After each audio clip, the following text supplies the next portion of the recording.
touring the northern province of Zambia, we find the beautiful All Saints Anglican Church of Mbala, where the locals welcome you with open arms to join them in worship and prayer. The kind of people that will change your mind on the perception of Mbala, to a point where I decided that I'll always visit the church every time I'm in town.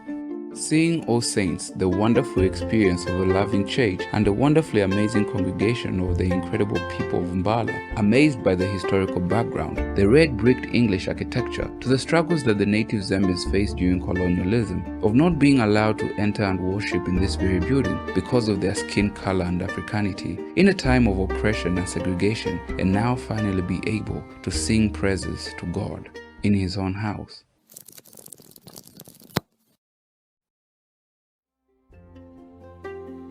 Designed by Owen Abel of the London Missionary Society in 1950, the church was completed in 1955 during Zambia's colonial rule, then known as Northern Rhodesia, and the town of Mbala was called Abercorn. And before the church was completed, the white settlers used to worship at TVMI, Tanganyika Victoria Memorial Institute, and the native Zambians used to worship at Old Catholic Church. And in the building of All Saints, the labor was provided by the native Zambians, as the colonial settlers provided the materials that came from different places. The bricks used in the construction of the church were the remains from the building of Mbala Secondary School. The cement came from southern Rhodesia in the city of Salisbury, which is today the country of Zimbabwe and the city of Harare. And this door handle came from a bombed church in London during the Second World War, bombed by Nazi Germany in the period called the Blitz, from the September of 1940 to the May of 1941. The missal holder, the lectern, 2 seats, a large Bible, 2 brass candlesticks, and a hymn board all came from the bombed churches in London. The silver gilt christening ball was given by Mr. and Mrs. Ogilvy, and the round stained glass window was designed and donated by Sir Frank Salisbury, and the organ was presented by Mrs. Kagwin, who was the wife of the Commissioner for Rural Development.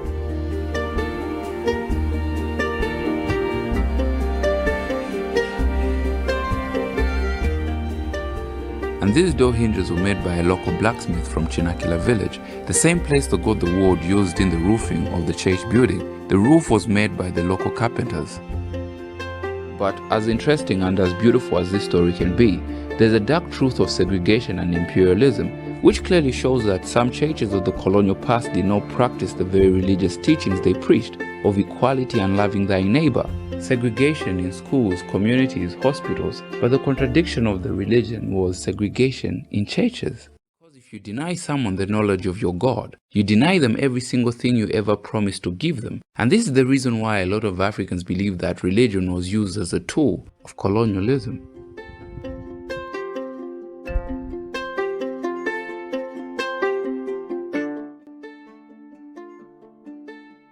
And not in a million years did I imagine meeting a loving and welcoming congregation, but I did right here in Mbala at All Saints Anglican Church, and they have embraced the things that they were once denied, to sing the hymns and shout praises to God in a church that they can now call their home.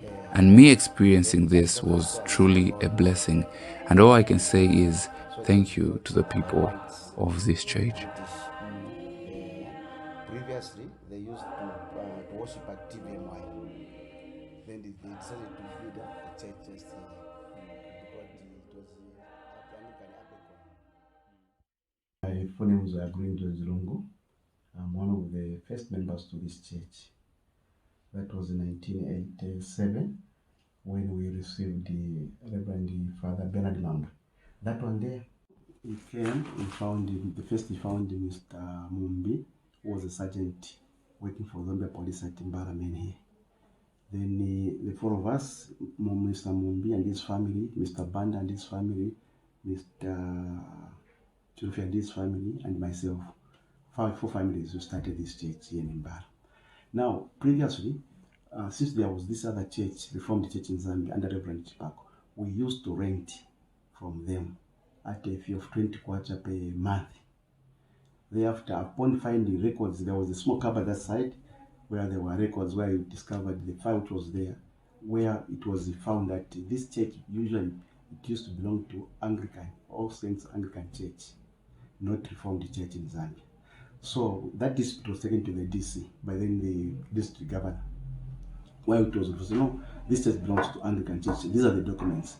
Even there was a small postcard, prayer board where it was written All Saints Anglican Church. So upon convincing the Reformed Church, it became our church. That was in 1987. We became so owners of this church. First, we had the Reverend Father Bernard Mambwe, who was the priest in charge. When he left, there came Reverend Kapande, also left. We had also Father Cornelius, also left. Then we had the Father Msandile, they also left. Then we also received now a deacon by the name of Reverend Father Sichoni. That was the early 90s. Sichoni was ordained here up to the post of the Reverend Father. After being ordained, he was here up to 2012. That's when he left. These others used to come from Kasam, but with Sichoni, he was a resident priest here in Mbala. From that time up to now, we don't have a resident priest. We have Father Chonde Piri, who usually comes from Kasam to come and conduct his services here. In my case, I'm just a lay leader. I have been here ever from 1987 to date.